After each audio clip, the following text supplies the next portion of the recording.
Assalamualaikum warahmatullahi wabarakatuh. Perkenalkan, nama saya Syahla Mutiara, mahasiswa Ilmu Komunikasi Universitas Muhammadiyah Yogyakarta, peserta mata kuliah Riset PR. Pada video ini, saya akan menjelaskan tentang audit komunikasi. Istilah audit komunikasi diperkenalkan pertama kali oleh George Odierno yang ingin menunjukkan bahwa proses-proses komunikasi dapat diperiksa, dievaluasi, dan diukur secara cermat dan sistematik, sebagaimana halnya dengan catatan-catatan keuangan. Nah, menurut Odierno, kegiatan-kegiatan komunikasi sebagai pelaksanaan dari sistem komunikasi dapat diukur sehingga kualitas dan kinerja para eksekutif, pejabat, dan staf komunikasi dapat diketahui dan bila diperlukan dapat diperbaiki secara sistematik sehingga efektivitas maupun efisiensi komunikasi pun dapat meningkat. Nah, jadi sebenarnya apa sih audit komunikasi? Jadi secara singkatnya, audit komunikasi adalah kajian mendalam dan menyeluruh tentang pelaksanaan sistem komunikasi keorganisasian yang mempunyai tujuan untuk meningkatkan keefektivitasan suatu organisasi.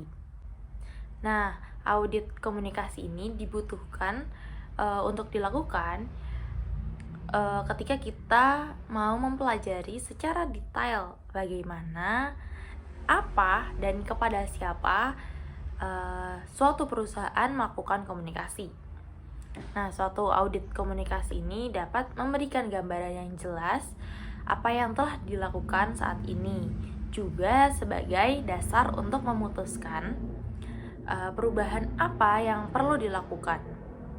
Nah, Joseph Kopek ini mendefinisikan audit komunikasi sebagai suatu analisis lengkap mengenai komunikasi internal dan eksternal guna mendapatkan gambaran mengenai kebutuhan komunikasi, kebijakan, tindakan, dan kemampuan, serta untuk mengetahui data yang perlu yang memungkinkan pimpinan perusahaan membuat kebutuhan berdasarkan informasi yang tepat, ekonomis, mengenai tujuan masa depan komunikasi.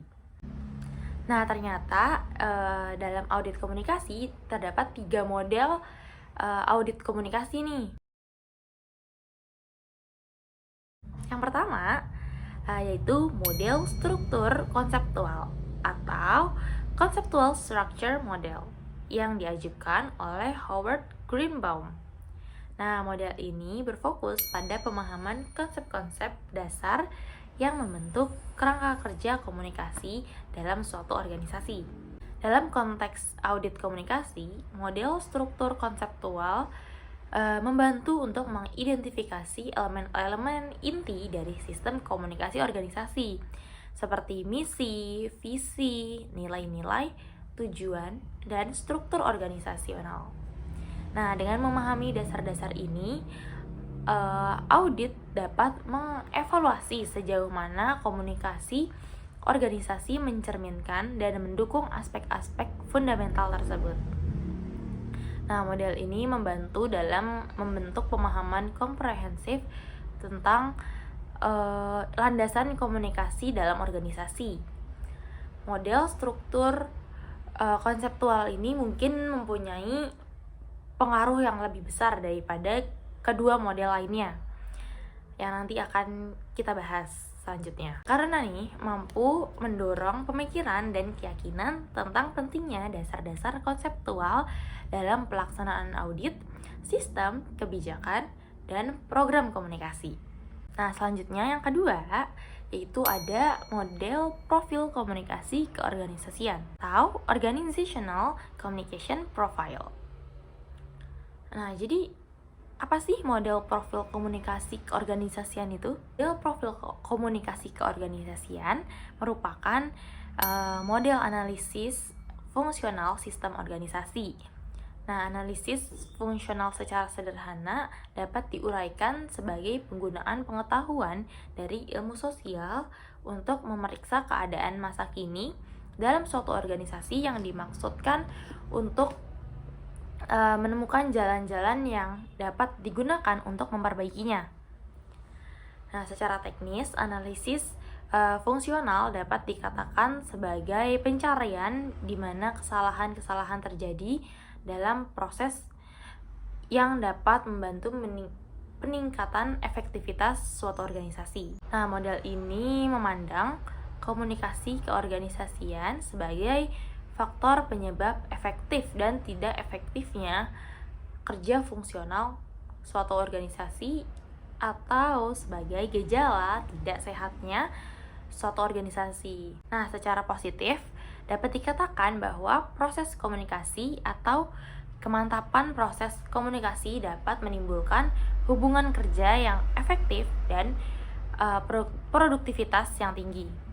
Atau secara negatifnya, pemeriksaan profil komunikasi dapat menghasilkan informasi yang dapat menjelaskan peristiwa-peristiwa kritis sebagai simptom dalam organisasi seperti ketidakpuasan karyawan, anjloknya produktivitas, lalu keresahan karyawan, lalu meningkatnya jumlah karyawan yang keluar, dan mengendornya kerjasama antar kelompok. Jadi kalau teman-teman mau mengetahui keefektivitasan komunikasi yang ada di organisasi atau perusahaan kalian, bisa coba menggunakan model ini. Nah, yang terakhir nih, yang ketiga, model evaluasi komunikasi organisasi atau yang biasa disebut Organizational Communication Evaluation. Nah, dalam model evaluasi komunikasi organisasi, model ini membantu dalam menilai efektivitas komunikasi di dalam organisasi. Menggunakan model ini untuk mengevaluasi sejauh mana tujuan komunikasi tercapai. Apakah pesan-pesan disampaikan dengan jelas dan bagaimana tanggapan atau umpan balik dari penerima pesan. Nah, model ini juga dapat mencakup pengukuran dampak komunikasi terhadap kinerja organisasi secara keseluruhan.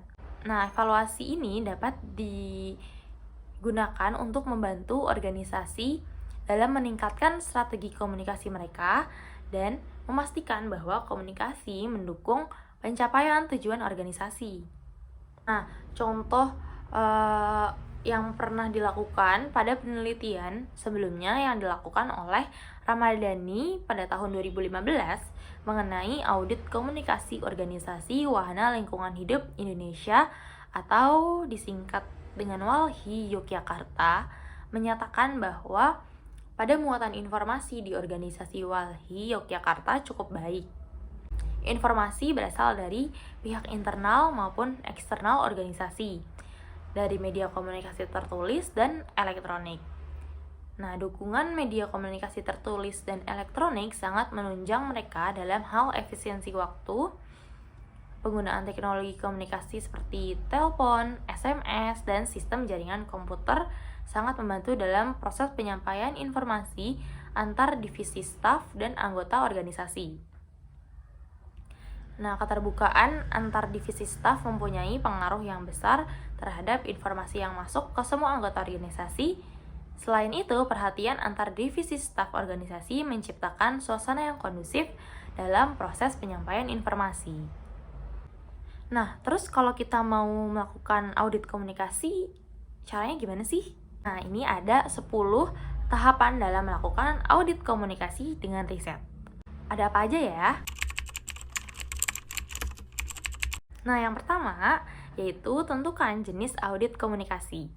Nah, jenis audit komunikasi dapat dikaitkan dengan program komunikator, pesan, saluran atau media, atau efek komunikasinya yang akan kita gunakan.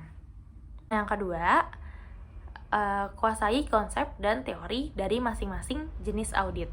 Nah, setelah kita menentukan jenis audit komunikasi yang akan kita gunakan, nah selanjutnya kita harus kuasai konsep dan teori yang berkaitan dengan jenis audit komunikasi yang udah kita pilih sebelumnya nih.